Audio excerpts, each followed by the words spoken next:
The market has a perfect memory, and understanding why price reverses at specific invisible lines is the difference between gambling and trading.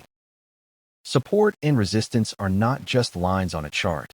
They are zones where institutions have previously transacted and are likely to do so again. We are looking for areas where the market perceives value, creating a temporary floor or ceiling. The most fundamental concept in price action is that the market is constantly testing these levels to see if they still hold. If a level holds, we look for a reversal. If it breaks, we look for a trend continuation. The first and most obvious levels are prior major highs and lows. These are points where the market previously decided the price was too high or too low, leading to a strong reversal.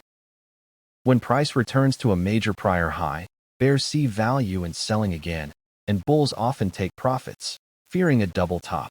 This combined selling pressure creates resistance. Conversely, a prior major low represents a price where institutions accumulated positions. When the market tests this level again, it forms a double bottom, offering a high probability buy setup if a strong signal bar appears. However, markets rarely turn on the exact tick. You must view support and resistance as zones, not thin lines. A slight overshoot or undershoot is common as algorithms hunt for liquidity. Next, we have big round numbers.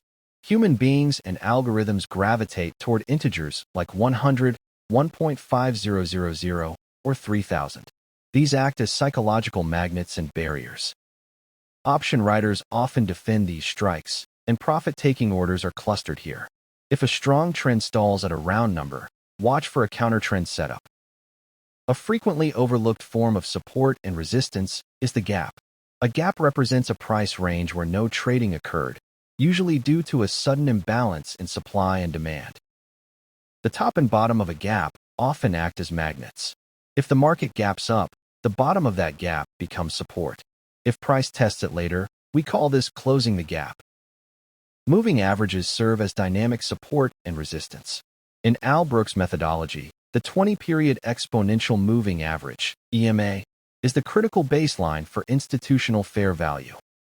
In a strong trend, price will often pull back to the 20 EMA and bounce.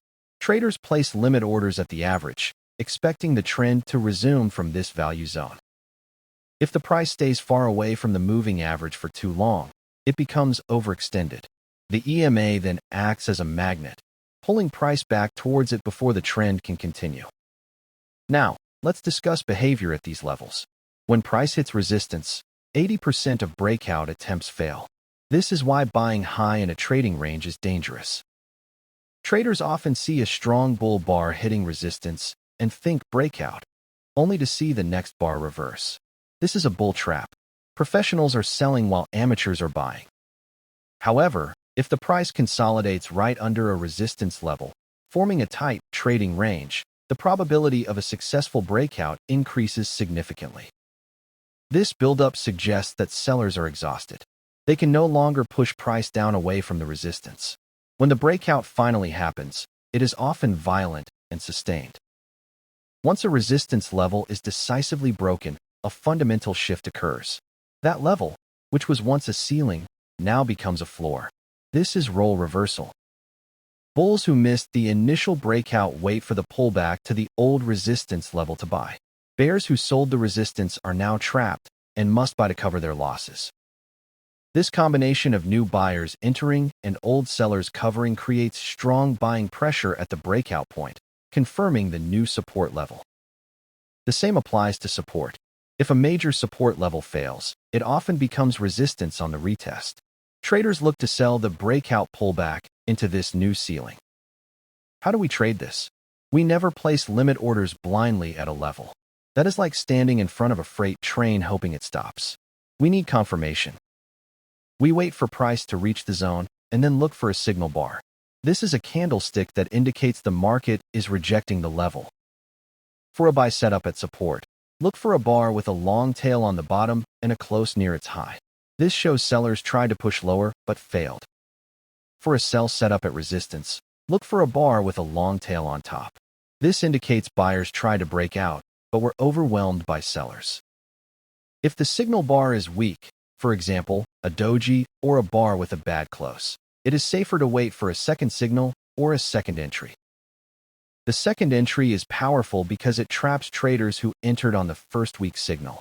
When their stops are hit, it adds fuel to your trade. Context is king. A support level in a strong bear trend is likely to break. A support level in a trading range is likely to hold. Always look to the left. Identify the clear swing highs and lows, the gaps, and the 20 EMA. These are the decision points for the smart money. Do not complicate your charts with hundreds of lines. Focus on the most recent major levels. If a level hasn't been relevant for 500 bars, it matters less. Remember, support and resistance give you a location for a trade, but price action gives you the timing. Combine the two for high probability setups. In the next video, we will discuss trend lines and channels, adding diagonal dynamic levels to your toolkit. Master horizontal levels first. Identify the level, wait for the signal, manage your risk.